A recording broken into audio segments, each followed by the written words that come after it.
T minus 50 seconds.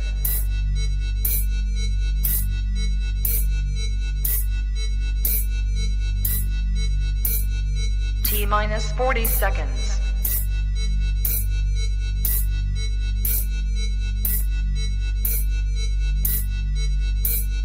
T minus 30 seconds.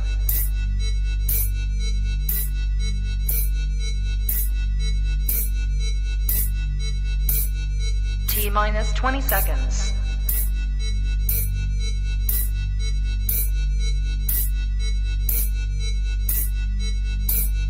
Ten, 9, 8, 7, 6, 5, 4, 3, 2, 1, 0.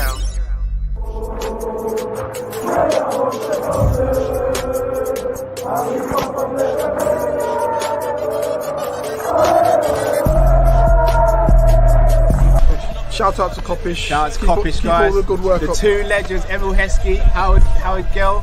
Can't get much better than that guy. Yeah. You know what to do now. Like, comment, subscribe. I'm with legends, guys. Kopish.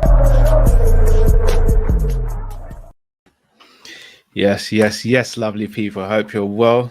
Man like Matt, myself, Callum, Drifty may be joining us as well. We are Team Kop-Ish, and welcome to the live match preview for what is arguably the biggest game of the season in the Premier League. Anyway. Yeah. Obviously, Manchester City aren't as big a name as us, but they're definitely as good a football inside as we are. And you'd argue we are the two best footballing teams in the league, especially on this season as well. Liverpool versus Manchester City at Anfield. It's a big one, Matt. What are you telling me, bro?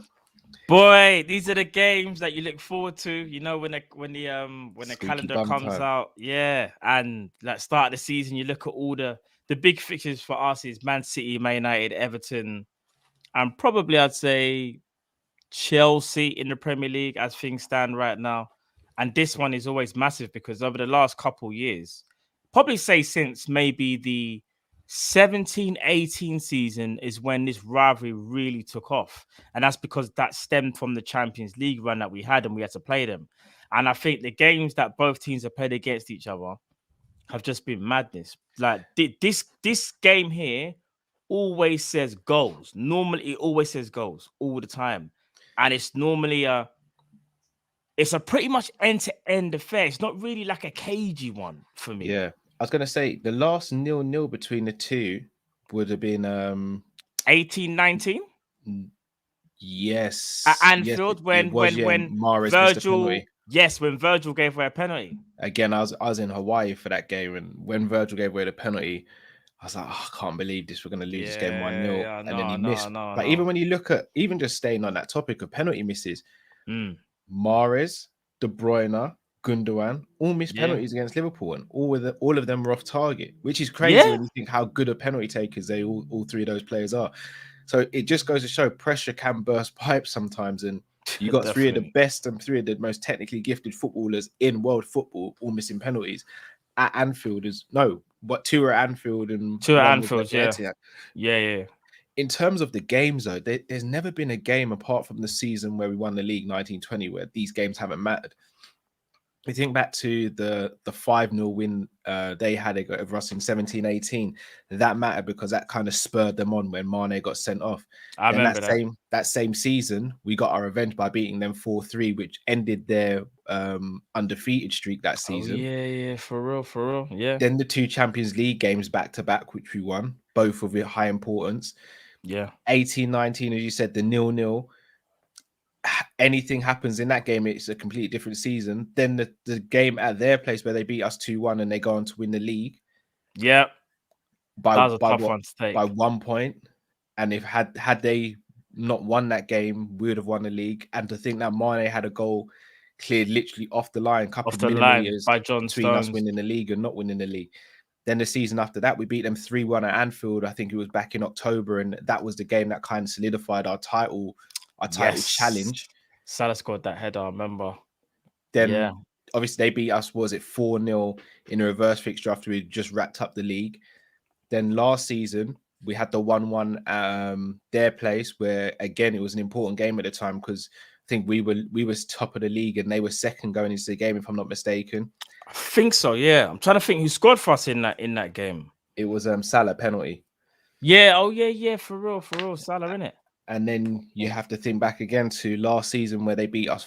I think it was 4-1 at our place. That was the game. That was the game that ended our title run and pretty much solidified that they would win the league. So, barring one game since 17-18, every single one of these games have been important. And dare I say it, Klopp as well playing in this fixture. He got his first win in the league in this fixture. When we beat them 3-1, was it 4-1 at the Etihad? 4-1. Goals from Firmino, Coutinho, own goal from Mangala, and then obviously a rocket from Skirtle at the end. Yeah. After Aguero got one just for half time. So, Matt, out of all those, what's been the most heartbreaking loss and what's been the highest of the high when we win? Heartbreaking, probably 18-19, because that's when we should have won the league. But if they beat us by 1 point, that game there, it's like should have done a double that season. We should have. We were more than capable. But if I remember correctly, I remember our starting lineup, and I don't think Fabinho started the game. If I'm not mistaken, it was the Brexit midfield at the time. Yes, the Brexit. As you said, and I remember thinking, Milner, what's Klopp doing? Yeah, Milner, Henderson, and Wijnaldum. And then as soon as Fabinho come on, do you remember? Listen, in my opinion, that goal that we scored is one of the best team goals we've actually ever scored under Klopp, bro. Facts. It went from goalkeeper to defense to midfield to defense to midfield to attack to midfield to attack, and then scored a goal, bro. That goal, and I remember Firmino scored it once. I remember when Trent cut his side on his left, on a diagonal to Robbo. Robbo put it back across and Firmino. That goal was sick, bro. Incredible goal. It was sick, but I think the highest has to be probably when we packed them in the Champions League. The one where home 3-0. Was it that the one where Mane scores with his left, where he's like no backlift? Oh no, that was the 4-3. Was that the 4-3? Yeah, that was 17-18 4-3. That was I think January. Do you know what? Because do you know what it is? That array of goals were crazy for me. The array of them. Yeah, there's a few though, Cal. There's a few, but that's definitely one of them for me. That 4-3, I did love that one. And even the one where Thingy was in goals, you said they were missing Edison in this fixture. Remember Salah scored a header. The ball got fizzed across. Oh, Claudio Bravo played. Yes, you're right. That was 1920.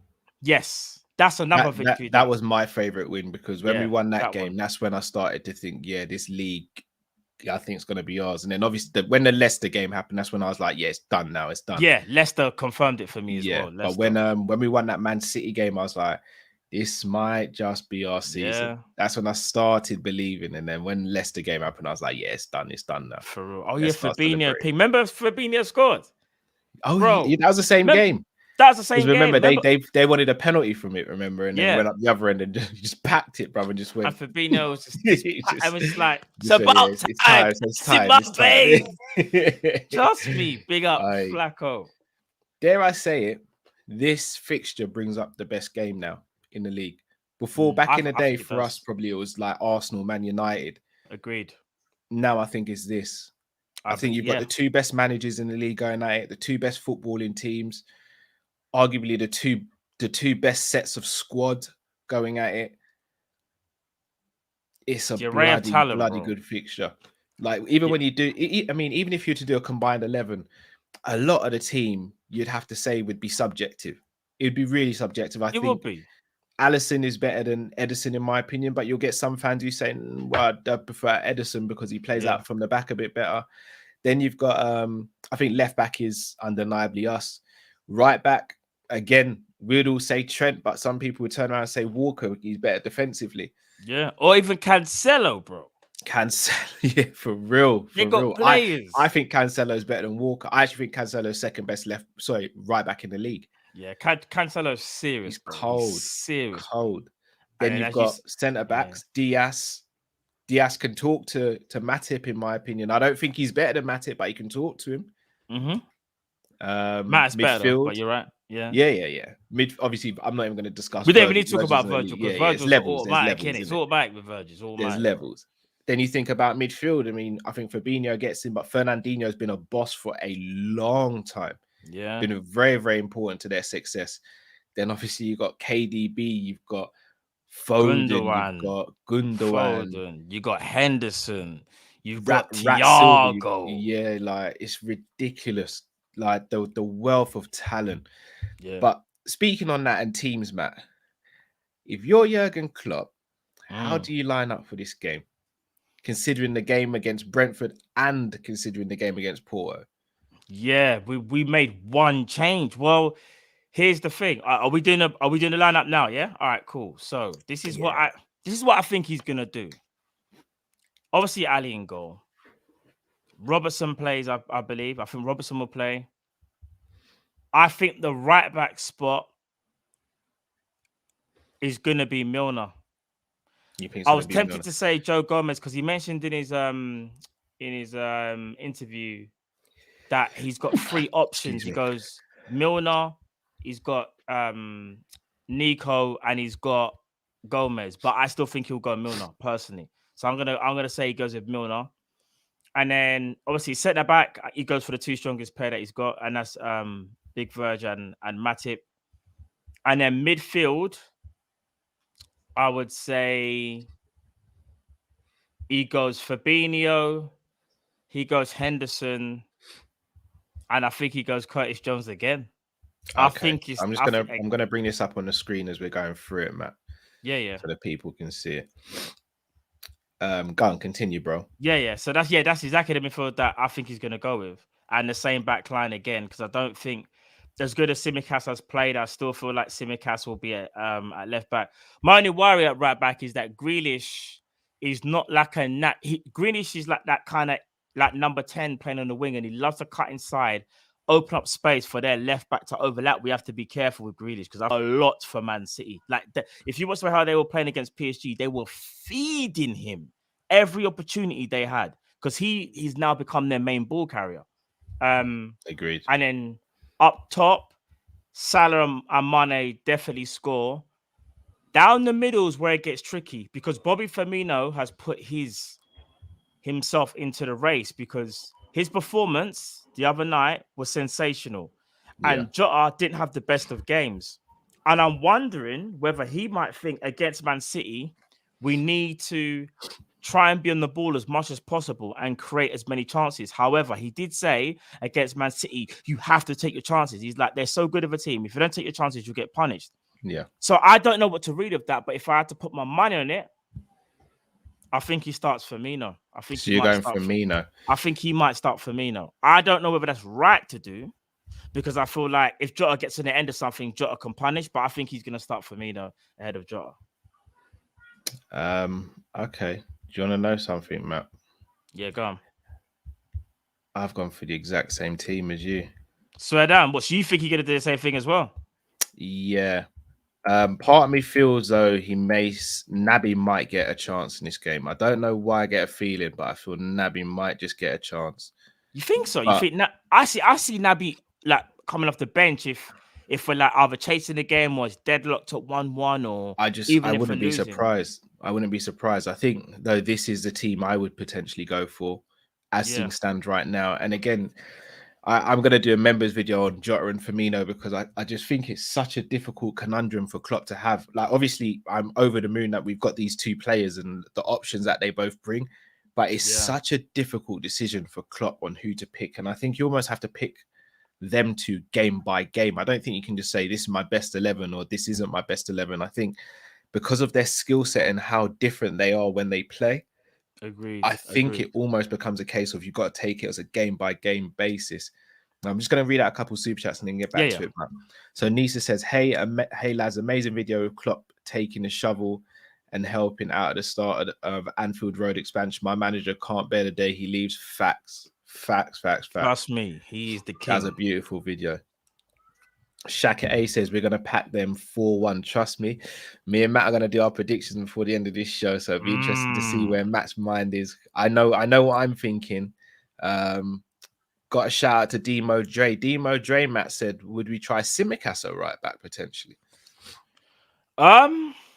Tsimikas has got a decent right foot, but I would arguably say if he hasn't played there before, and to play him in a big game might be a bit of a risk. Like if we played it against another team and we said, you know what, this guy's decent at right back, even though he's left-footed, then maybe. But because I haven't seen it, and I would need, it's one of those things where because it's Man City, like imagine if this one move goes wrong, we get punished hard because Grealish could really do a thing against him. Do you know what I mean? I'm gonna go a bit crazy here, and I'm just gonna feed off Demo's energy a little bit more. There you go. Grealish cuts in though, doesn't he? More often than not, or likes to, because he likes to shoot on his right foot. Yeah. If he cuts into Tsimikas, he's coming into Simikas's stronger side. I understand that, but this is gonna sound really weird. All right, so when you're left-footed, even though someone cuts in, like so obviously Grealish is right-footed cutting into Simikas's left, it sounds weird, but I've never seen a left back that I can think of play like that where they still even feel comfortable. But what's so mad is I've seen a right back like a Cancelo at left back spot, even at Aspilicueta, play on that left, and when that person cuts in, they're fine. I haven't seen it though. It's kind of weird. Like I feel like us left footers we're just a different breed. I don't know whether Simi could do that. I swear, Scoop on football. I swear he's got a plug to my mind. You know, I was just about to say this. Remember back in 2007. This was done with Arbeloa and Messi. It was Arbeloa's, I think, first game for us. And we played him at left back to counter Messi coming in on his right. Now, it's weird because if you look at it, there are loads of right-footed players who have played left back throughout the years. Philip Lahm, Joe Gomez has done it for us. Arbeloa has done it for us. Aspilicueta has done it for Chelsea. The list goes on. But it's almost weird that there are no left backs or left-footed players that really play right back. Yeah.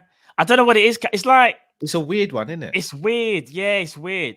I'm not, obviously there probably are people obviously in football, but I just don't know of many. Like someone said in the chat, Spinazzola is left-footed and did bits for Italy. I don't think Spinazzola is left-footed. I think he's right-footed.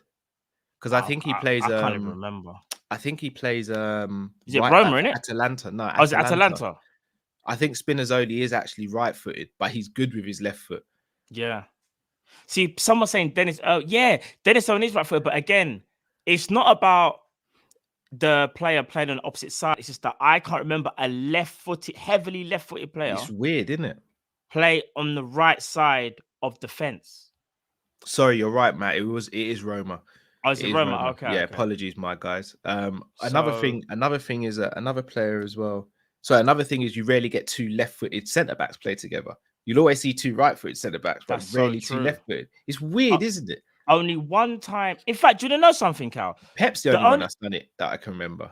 And Spain, because if I remember, they played Laporte and your brother. Pau Torres. Yeah, in the Euros, two left-footers were playing at that time. And then Pep did it with Ake and Laporte. Yes. Yeah, he did. But it's very rare you see that in football, though. It is. A little bit of a tangent there. But I mean, I agree with you. I think if Trent is fit, I think Trent starts this game. Yeah. But he's not. And again, I don't even know if Nico's fit. But if he is, kind of make of it what you will then. Because if Tsimikas is fit and Robbo goes out injured, we all know Tsimikas is coming in. Yeah, for real. The same can't be said for Nico, unfortunately, or fortunately, whichever way you look at it. So I'm going to ask you now. Go on, go on, bro. No, I was going to say one thing as well. Klopp did mention it. Made me think: is he going to do a madness? He said, "Oh, I can also change formation. We've been training all week, so there's things that we can do." Okay. And I was like, it could, because obviously a manager will try and throw people off their scent what they want to do, but it could also be hinting to make Pep kind of think, like, because obviously we know Pep is an overthinker. Yeah. But Pep might be like, oh, what's he gonna do then? Because I'll tell you something from now. At the same time, it wouldn't surprise me if we just went to a back three. It actually wouldn't surprise me. It would surprise me a lot. Actually, no, it would surprise me, but because of the comment he made, I'd be like, okay, maybe Klopp's actually gonna try something. And look, he's actually done it. A 3-4. Look, imagine this, yeah. Could you see Liverpool potentially playing a 3-4-3? Now, let's just say the centre backs are Virgil, Matip, and Ibu. Go on. Yeah? Yeah. The 4-man midfield, in my opinion, would be Milner right midfield, Robbo left midfield, or wing back, shall I say. It's more like it's a 3-4-3, but it kind of modifies when you defend. And then the two in the middle, I'm guessing, will be Henderson and Fabinho, and then the normal front three. All right, so I don't know. Like, I don't know. I personally wouldn't do it. Yeah. But maybe he was kind of hinting like, oh, we've got other things up our sleeve. I don't know, but we kind of know at the same time, Klopp is he's a master. Yeah, he is. So here's the thing, Matt. If we were going 3 at the back, I wouldn't play Virgil and Matip. I would play one of the two in the central position out of the 3, and I'd go Ibu on the right-hand side and Gomez on their left-hand side because of their recovery pace, because they're quicker getting out to the wing. I think if you do that, though, you're leaving out for me, the creativity becomes very, very predictable, even more so than it is now, because the Henderson and Fabinho aren't the most creative. Yeah. I think if you're going to do 3-4-3, dare I say it, you may have to drop Fabinho or Henderson and go with someone else more attacking as the middle two, and just rely on your defense to be a bit more regiment and allow the rest of the team to attack. Because effectively, when we do attack, Fabinho does sit in a lot deeper than the rest of the players, and he'll sit in front of the defense just to make sure, or Henderson, them two will usually swap. Yeah. So effectively, all you'd be asking Fabinho is to maybe drop slightly deeper and everyone else go and help the attack. I wouldn't be against 3-4-3. I just don't know for this game if it would work too well for us. Yeah, I don't. Thinking of it now, I don't think it would. Reason being, he said another thing. He goes, against Man City, you need to take your chances. I feel like if we was to go to a 3-4-3, one, we've never played that formation before. 2, how, as you said, creativity might start to lack. It might become a bit mundane the way how we attack, and we only would have been training for about a week, and to play it in a game of this magnitude is a massive ask. The fact that he said we have to take our chances, I think he's going to be very he's going to be brave, and I think he will do the 4-3-3, and that says to me, he has to have a creator in there, and it's either going to be Curtis or Naby, but I think it will be Curtis on merit. Although what you said, Naby, maybe he could play Naby. I don't know. Maybe this could be the game for Naby. I don't. Do you know what I mean? I'm not sure. Yeah. Zabiri says it's bad juju for left players on the right-hand side, right foot on the left, but not the other way around. Bless up my G's. Love the members video, Matt. Yes, quality members video. Zabiri. Quality members video. Appreciate that, bro. John says, good afternoon, Callum and Matt. Liverpool 3, Man City 1. Good afternoon to yourself as always, John. Hope you're well, bro. A couple more here, Matt. Adaj 3 says, we need the best version of Mane in terms of decision making, dribbling, passing, etc. He was solid versus Porto, but Tecatito dispossessed him too easily. I agree with that, to be fair. But once Mane got in his groove, he was untouchable in that game. Ty Gomez at right back, but keep the same formation. So 2 questions I want to ask off the back of those last 2 super chats, Matt. So the first one, could there be an argument to say Jota could start on the left and Firmino start through the middle and Mane starts from the bench? There could be an argument, but I feel like, for me, as good as Mane is, I don't feel like Mane is... Now, Mane is a weapon off the bench, but I would arguably say Jota's our best weapon off the bench. So I wouldn't do that. I feel like Mane needs rhythm. Mane's a confidence player. So if Mane starts well, in my opinion, he's going to have a good game. Whereas sometimes if he can start a bit iffy, it's either going to go 50-50. He's either going to continue, as you say, get dispossessed, might make the wrong decision, or he just gets more and more into the game and he starts to bang out. And it's like by 60th minute, we're like, no, Mane's playing sick. Yeah. Whereas with Jota can just come in from the cold and just bag a goal. Because Jota, even though Jota's finishing recently hasn't been the greatest, I still feel like he's still one of those players that we have where he doesn't need to be involved in the game to do something. He just needs one little bit of movement and someone just needs to spot him and he's on it. Straight away. So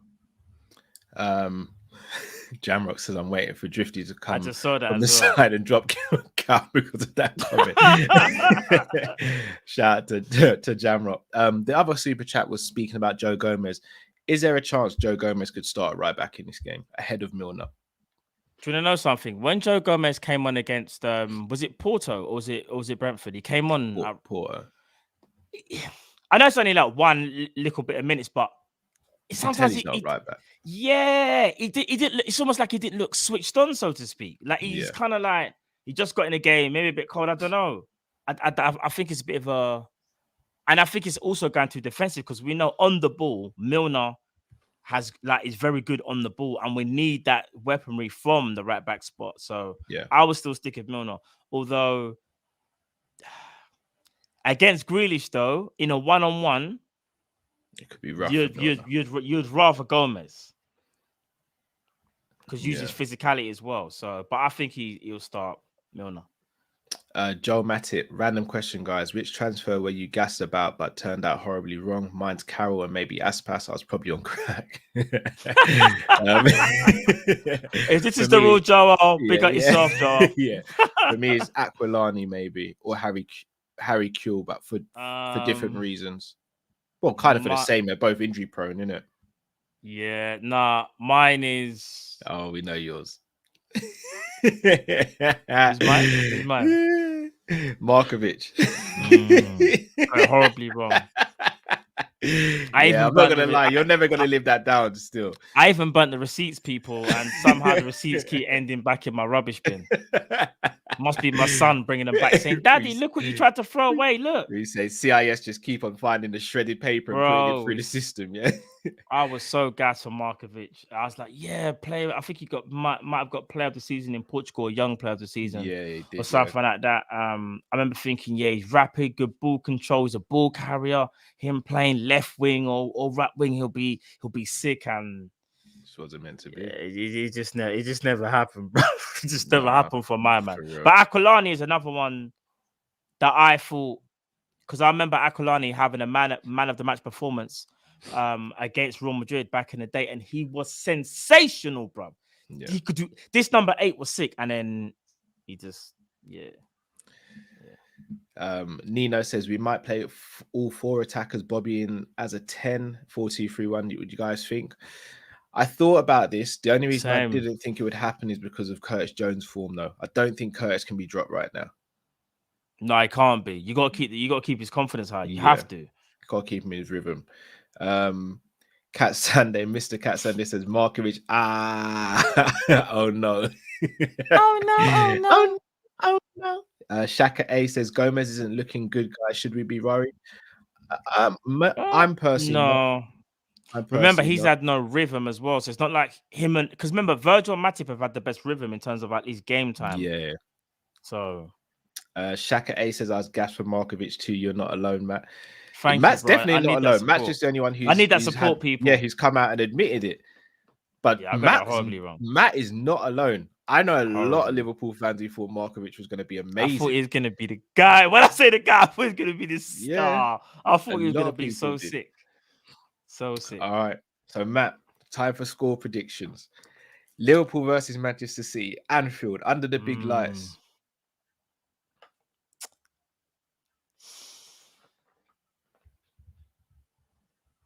We edged this one 2-1. I'm going 3-1 Liverpool. 3-1, yeah? Yeah, I think we've got it. Do you know what? When I say 3-1, I'm not saying it's going to be a walk in the park, but I think we'll have enough. No, fair play. Do you know who else I completely forgot who's not even in contention? Thiago. This game here is made for him, you know? Yeah. Like when we're under pressure and they're doing the high press, you give him the ball. He can drop the shoulder, one turn, and set off an attack. Bro, I'm not going to lie to you. We need Thiago back very, very soon because even though we can play without him, the people that think he ain't good enough or hasn't played very well since he comes to Liverpool, you'll probably start to see in certain games maybe like this where it's like there'll be parts in the game and you're thinking he'll just take hold of the game. He will just take hold. He'll be like, give me the ball. He'll show for the ball and just keep us going. You need someone like that, you know. Facts. But yeah, 2-1 though. And the crowd, as Di Madre said, the Anfield crowd will will get us over the line. Trust me. Facts. Well, people, that is it for the preview. We will be back later this evening around 7 o'clock for your favorite show, our favorite show, Kopish Calling. You guys get to call in live, so make sure you join us for that one. Also, check us out on social media. Make sure you smash the like button if you haven't already.